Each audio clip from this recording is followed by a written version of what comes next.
Cheeseworks is here at Topeka, Kansas, and we're here with somebody that the name has been synonymous with racing in this area for a number of years, and that is Clairborne.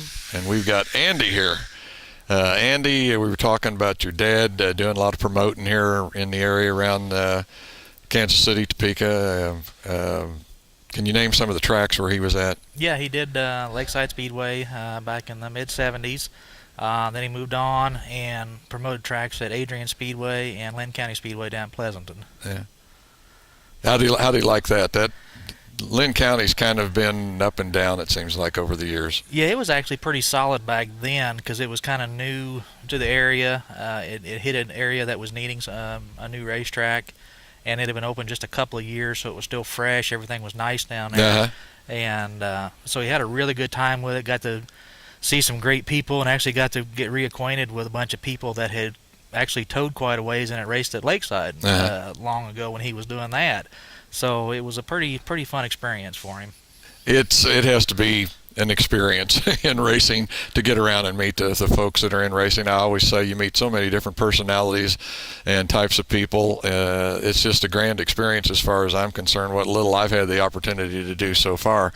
But really one of the things I wanted to talk to you about today, and I know you're in a new venture after spending a number of years with Dirtworks, why you've kind of branched out, and you and someone else, I'm sorry, I don't know the other gentleman's name, are bringing out the Evolution car. Yes, we've been involved in racing, for a long time. I was at Dirtworks Race Cars for almost 20 years and had a really good time down there. And I guess just after a while, everything just kind of gets stale and you stop enjoying yourself. Yeah. And I couldn't decide whether I just wanted to retire and get out of racing or what my other options were. And I had some friends that just said, well, why don't you just go do your own deal? And maybe that'll get you back enthused again and get back involved in the racing. And so after a little bit of consideration, I decided to go ahead and do that. And because I do really love the racing, even though I say I get tired of it, I still try to watch every lap of every race that's on the TV and try to go to as many races as I can, with my friends and stuff. And so you never get it out of your blood. I mean, it's, I was born into it, and if, I'll probably, the last thing I go probably see is probably going to be a car race somewhere. So it's how how it goes in the racing industry, I think. Yeah. Well, I know you've just had the opportunity to bring this car out, and from what I understand, you guys have been in Texas with it, and was it Alabama that you've been? Yes, we ran. It's been a really short winter. We haven't really had much off time. We ran 5 races down in Texas between the end of November and the 1st of December. And then we built a couple more new cars to take down to the IMCA special down at the Talladega Short Track. They call it the Ice Bowl. So about a 3-week stretch is about the longest we've been so far without racing somewhere. So, wow. But we were needing to get laps on the cars and do more testing and wanted to get the cars out and let people see them. It was kind of a necessary, PR adventure there, going to hit any of the races that was going on right during the holidays, and I think it worked out very good. We've had good success with all the cars. We've been getting good reports back from all the guys that's been driving them, and like I said, it's made a short winter. So we've been able to keep busy. I was going to say, not like the rest of us stuck in our houses wanting to see some racing of some kind. You've actually been out doing it. Oh yeah, we've been out, like I said, but we haven't missed more than 3 weeks at a time. So, and usually all the shows are 3 or 4 days, and so you're out doing a lot of racing, whether you even realize it or not. But it's fun. It didn't let the wintertime get stale so far. Been a little hard sometimes when you're loading up the cars and your hands are so cold you can't feel them. But other than that, it's been a very good time doing it.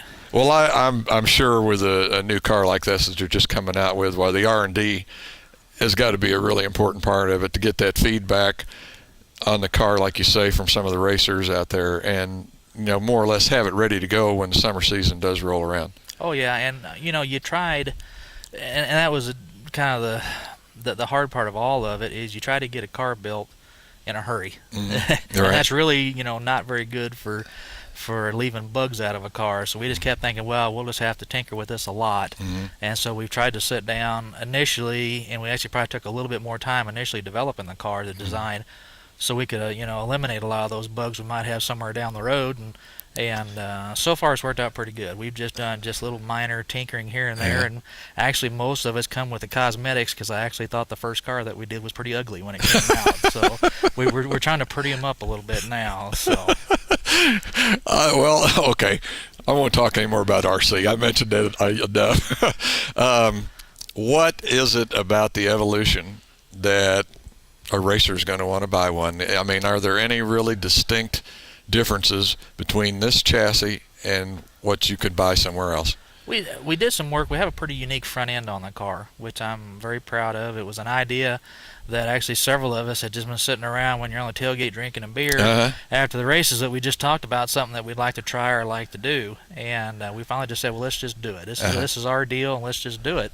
And it allows for a lot more suspension travel. We're trying to keep, if you've noticed, the modified guys have gotten pretty hairy about running their left front tires 4 feet in air. The late model guys were doing it, and they've gotten where they want to calm the cars down some, and we're wanting to do the same thing. We're trying to keep the tires back on the ground again as much as we can. And we sort of, we kind of design stuff out of the box, from what they, to borrow a Taco Bell saying. But we wanted to do something where it's like, why be stuck with the conventional stuff we've just always done for 30 years? Because, just because it was right 30 years ago doesn't mean it's 30 now, 30 years later. So we did that, and so far we've had really great success with that so far. The big thing is, I think we just, we're just trying to build a good solid car, nothing that'll fall apart on you. A good safe car, and we just tried to, cross all the T's and dot all the I's on it, and just have a very nice car, and try to give, really good help and support to our drivers. I mean, they're the ones advertising me whenever they're out racing, so I better help them all that I can. So. I was going to say, looking back, to me, the cars that I've seen in the last few years, in particular at Lakeside, which of course is one of my favorite tracks, the guys that have really competed for championships out there are the ones that have had the cars that I like to say are bulletproof, that, like you say, are just durable, hang in there, take a beating, keep on going. And is that what you're striving for here? Oh yeah, absolutely. I mean, you're not, it goes back to the old saying, if you don't finish, everything you do before that doesn't mean anything. So you can lead 19 or 20 laps, and if you don't win it, you're still a loser at the end of it. So we're trying to make sure that the cars don't give out on the guys. Trying to make the cars drive easy so they don't get fatigued, because some of the cars that have been fast were very hard to drive, and some guys really hated them, and some guys really liked them. It just kind of depended on what your mental outlook was behind the wheel of them. So. And physical strength. Exactly. So we're trying to make them very, very user friendly, very comfortable, very roomy cars, and just to try to make everything a little easier on the driver, so he can concentrate just more on the driving and not have to worry about so much other stuff. Well, that was one of the things Chad Lyle mentioned in that last interview. I don't know if you ever heard him talk about old Sweetie, but this was a Springleaf car that he drove, and he said it was one of the easiest cars I ever drove in my racing career. He said you could have put a monkey behind the wheel, so to speak. But anyway, like you say, something that's going to stand up, easy to drive, take care of the driver. Yep. And I know, me and Chad go back a long time. And a lot of the guys that, Tim Carrick and them, of course, raced against his dad, knew his dad real well and stuff. And of course, the Charleses, Tom and Danny and Kerry Davis, and then we all grew up together. We all know kind of what wins and what they like, and because we all talk to one another anyway. And so, really, it's from guys, like that who have talked to me and given me input about stuff. That's some of the stuff I was thinking about when we got ready to build the car. Yeah. I think we've only got about 30 seconds, 1 minute. Is there any chance we're going to see an Evolution out at Lakeside this year? Yes. Good. There's already one that's going up there, and I'm not sure I'm supposed to say who it is. Oh, that's okay. Okay. Be a surprise, but I know there's going to be at least one up there. That's okay. That's all I wanted to know, because this is going to be an interesting time, I think, at Lakeside to be able to see how this car is going to do. But all I can say, Andy, Claiborne, thanks a lot for talking to the Cheeseworks here today, and wish you guys the best of luck for this year. Appreciate it. That's going to do it for the Cheeseworks from Heartland Park, Topeka, with Andy Claiborne.